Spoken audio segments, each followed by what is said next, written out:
Hi friends, मैं परिंदर खागी। Friends, आज की हमारी ये मयूर मोरे जी की एक वीडियो रिक्वेस्ट की है। उन्होंने मुझसे जिस गेम के ऊपर वीडियो बनाने के लिए कहा था फ्रेंड्स, कमाल की गेम है। मैं कह सकता हूँ इनसेन क्वीन सैक्रिफाइस मैं इन कहूंगा जस्टिफाई नहीं किया जा सकता। कुछ मूव्स के बाद जस्टिफाइबल था। फ्रेंड्स, ये गेम खेली गई थी रशियन चैंपियनशिप 16 दिसंबर 2020 को। खेलने वाले खिलाड़ी थे डेनिल डुबोव, सर्गी क्रैकिन। 11th राउंड की गेम है, तो गेम को करते हैं शुरू। E4 के साथ डेनिल डुबोव ने यहाँ शुरू किया। E5 यहाँ सर्गी ने किया। Knight F3, knight C6, bishop C4, then bishop C5, Giuoco piano, then C3 के बाद Giuoco piano exactly. Knight F6, then D4, E takes D4, B4, typical Giuoco piano opening moves. Bishop गया B6 square पर, then E5, knight को tease out किया, then knight E4 square पर, bishop D5, then knight takes C3। Queen पर attack है तो night takes C3, मतलब material exchange यहाँ कंप्लीट रहने वाला है। D टेक्स C3 होने के बाद बिशप गया G5 स्क्वायर पर। क्वीन पर अटैक, बरंग क्वीन के जाने के लिए कोई स्क्वायर तो है नहीं, तो नाइट से ही इसका डिफेंस करना पड़ा, बीच में उसको लगाकर। उसके बाद यहाँ कैसल किया डेनिल ने H6, बिशप को पीछे लेना होगा। बिशप गया H4 स्क्वायर पर। मुझे ऐसा लगता है कि शायद यहाँ पर एग्जैक्टली इस पॉइंट पर ब्लैक भी इस जी पॉन को आगे पुश करने की ऑप्शन को कंसीडर कर सकता था, लेकिन ब्लैक ने यहाँ कैसल किया। That's okay. रुक E1, देन क्वीन E8 स्क्वायर पर। फ्रेंड्स, जिस तरह से इस पॉइंट पर डेनिल डुबोव ने अपनी डेवलपमेंट को अंजाम दिया है, कंप्लीट की है, अगर आप देखें तो ब्लैक के पीसेस को मूव करने के लिए बहुत ज्यादा स्क्वायर्स नहीं है। बिशप B3 पहले यहाँ व्हाइट ने लिया, क्योंकि नाइट की पिन अभी फिलहाल खत्म हो चुकी थी। Then A5, bishop F6। Friends, इससे पहले कि मैं यहाँ ब्लैक के इस मूव को एक्सप्लेन करता, यहाँ डेनिल डुबोव ने अपने लार्ज स्क्वायर बिशप को ऑलमोस्ट सेक्रीफाइस कर दिया है, लेकिन ये सेक्रीफाइस किस तरह से हम जस्टिफाई कर सकते हैं। आप यहाँ इस रुक को देखिए, अगर किसी भी वजह से ई फाइल ओपन हो जाती है, स्पेशली अगर E5 पॉन F6 स्क्वायर तक पहुंच जाता है, तो इसमें मतलब एक्सचेंज इक्वल रहेगा, नॉट एग्जैक्टली इक्वल रहेगा, लेकिन ब्लैक लॉस में भी जाएगा। क्यों? जी टेक्स F6 मान लेते हैं, अगर ब्लैक यहाँ करता है तो E टेक्स F6 होने के बाद नाइट पर प्रेशर, ऑलरेडी नाइट पिन है, तो D5 वगैरह वगैरह ऐसे ही मूव चलना होगा। लेकिन उसके बाद प्रॉब्लम ये है कि यहाँ रुक भी फंसा हुआ है, क्वीन तो ऑलरेडी फंसी हुई थी, रुक के मूव करने के लिए भी जगह नहीं है। F टेक्स E7 होने के बाद बिशप मतलब E6 जैसा कोई मूव लगा लो, उसके बाद E टेक्स, रुक भी गया। F8 equals queen with a check. खैर, यहां अब ब्लैक ने किया A4, बिशप नहीं लिया जा सकता, तो बिशप पर अटैक बनाया, लाइट स्क्वायर बिशप पर, बिशप गया C4 स्क्वायर पर। मैं एक्सपेक्ट कर रहा था व्हाइट से कि बिशप जाएगा C2 स्क्वायर पर, बट दैट्स ओके।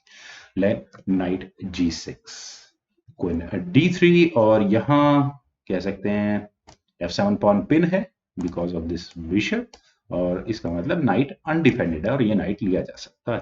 खैर, किंग H8 की ऑप्शन यहाँ ब्लैक कंसिडर कर सकता है, लेकिन यहाँ सर्गी ने किया D5, ई टेक्स D6, सॉरी, एम्परसैंड होना ही है। बिशप गया E6 स्क्वायर पर, और मैं एक्सपेक्ट कर रहा था कि शायद कुछ इस तरह के मूव्स खेले जा सकते हैं। उसके बाद खैर बिशप, काफी प्रॉब्लम्स हो जाती है, बैलेंस रहती है यहाँ से गेम।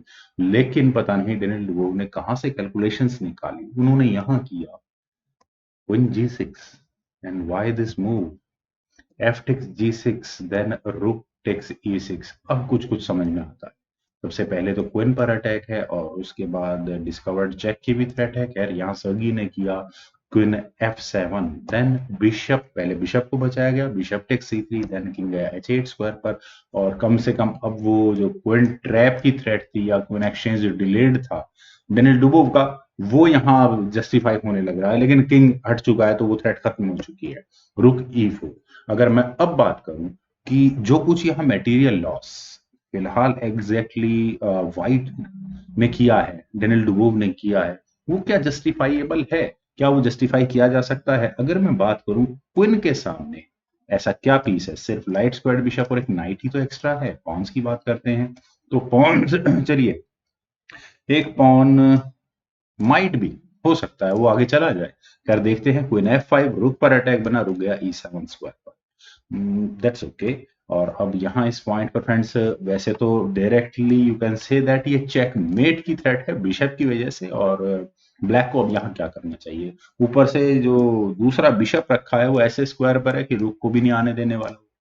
तो यहाँ इस पॉइंट पर बेस्ट मूव जो दो ऑप्शंस हैं खैर ब्लैक के पास। एक ऑप्शन है कि वो यहाँ अपने रुक को F6 स्क्वायर पर लेकर आए, दूसरी ऑप्शन है कि अपने रुक को, ठीक है बिशप से जाता है तो दूसरा रुक कम से कम इस G8 स्क्वायर पर तो अवेलेबल हो ही जाएगा। खैर रुक G8 की ऑप्शन को यहाँ सर्गी ने ऑप्ट किया। बिशप टेक्स G8 होने के बाद हुआ rook takes G8, then D takes C7। एक पासर को 7th रैंक में आफ्टर ऑल पहुंचा दिया। और अब जरा मेटेरियल काउंट करें कि कौन फायदे में है कौन नुकसान में। अभी इस पॉइंट पर बिशप के सामने बिशप, रुक के सामने एक रुक, तो रुक और नाइट की के सामने ब्लैक के पास एक क्वीन है, और लेकिन व्हाइट के पास एक 7th रैंक में पहुंच चुका पासर है जो कि ब्लैक को काफी परेशान करने वाला है आने वाले समय में। Queen C2, then bishop E5 square पर defending this pawn by 2 times. Bishop takes F2 check.